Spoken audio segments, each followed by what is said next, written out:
AP రాజకీయాల్లో రోజు రోజుకి పొలిటికల్ హీట్ పెరుగుతుంది. అటు పక్కన ప్రత్యర్థులు, ఇటు అధికార పక్షం తామంటే తాము మేము సిద్ధం అంటే కూడా ఎన్నికల హీట్లోకి దిగిన ఇప్పుడు తాటిపత్రి చంద్రశేఖర్ మనతో ఉన్నారు. అని అడిగి తెలుసుకుందాం.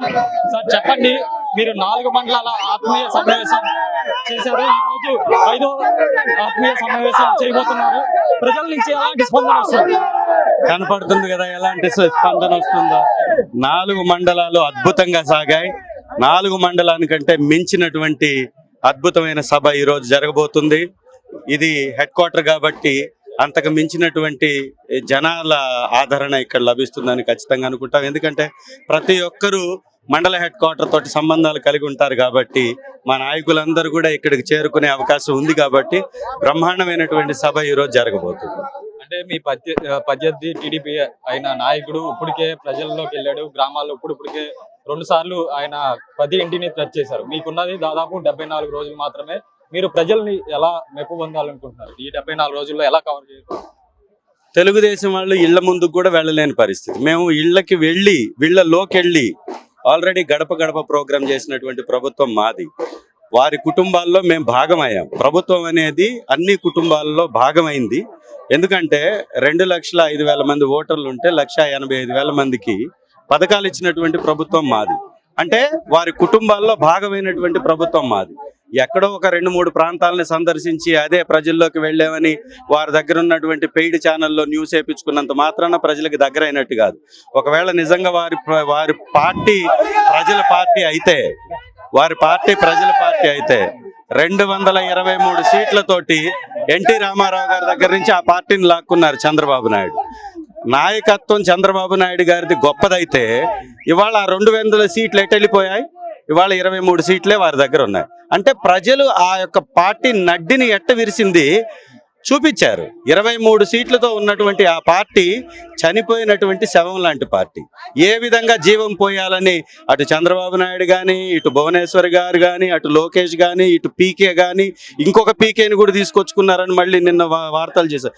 ఎంతమంది వచ్చినా ఈ జెండాకున్నటువంటి గర్వం ముందు ఎవరు నిలబడలేరు. ఆ జెండా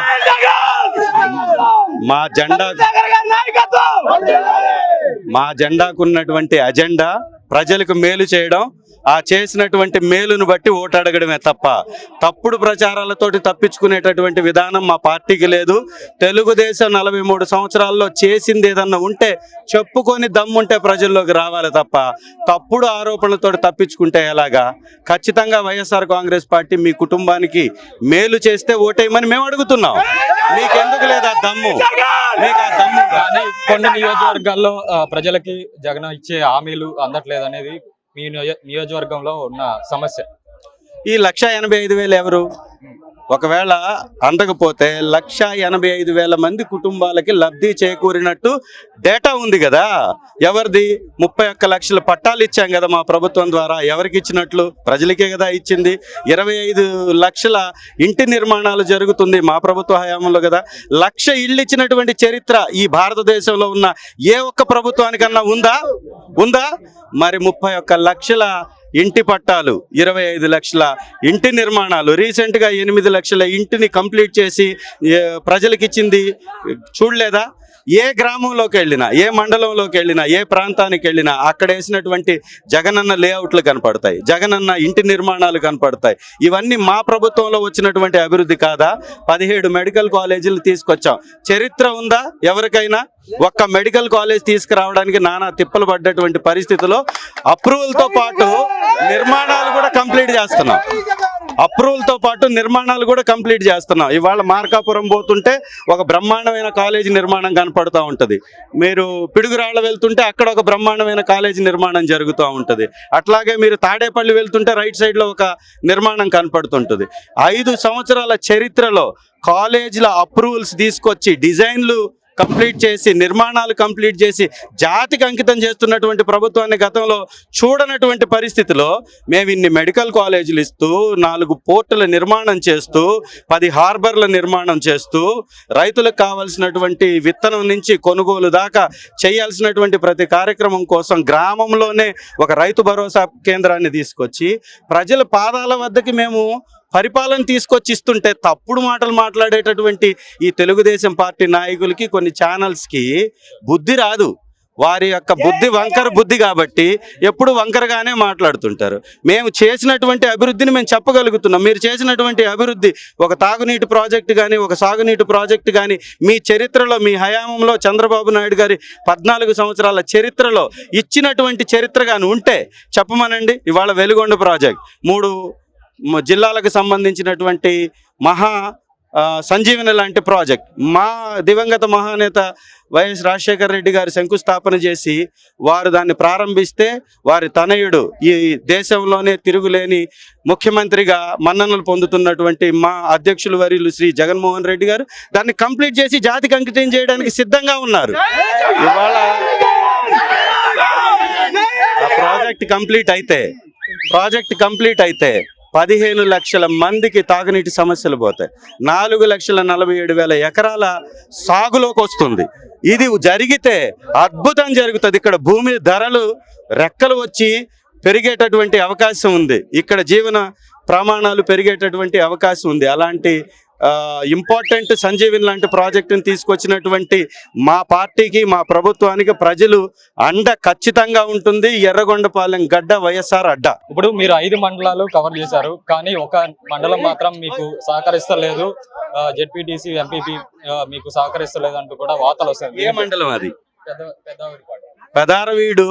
ఈ రోజు వరకు జరిగినటువంటి 4 మండల సమావేశాల్లో అత్యధికంగా వచ్చినటువంటి జనాలు వచ్చినటువంటి మండలం పెదారవీడులో మీరు చెప్పినటువంటి జెడ్పీటీసీ కానీ, కన్వీనర్ కానీ, ఎంపీపీ కానీ, అక్కడ ఉన్నటువంటి పెద్ద నాయకులందరూ నా వాహనం మీద వెక్కి వారు కూడా యాత్రలో పాలు పంచుకుంటే ఈ కళ్ళు లేని కబోదులు తప్పుడు మాటలు కేవలం మండల సమావేశానికి మాత్రమే హాజరయ్యారు.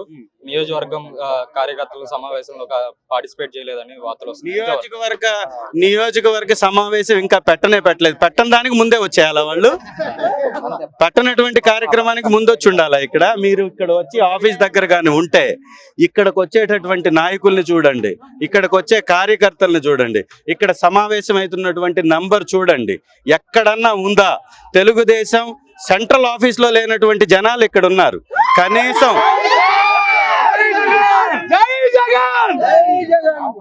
కనీసం నిత్యం 1000 మందికి పైగా ఇక్కడ రోజు సందర్శించుకోవడం జరుగుతుంది.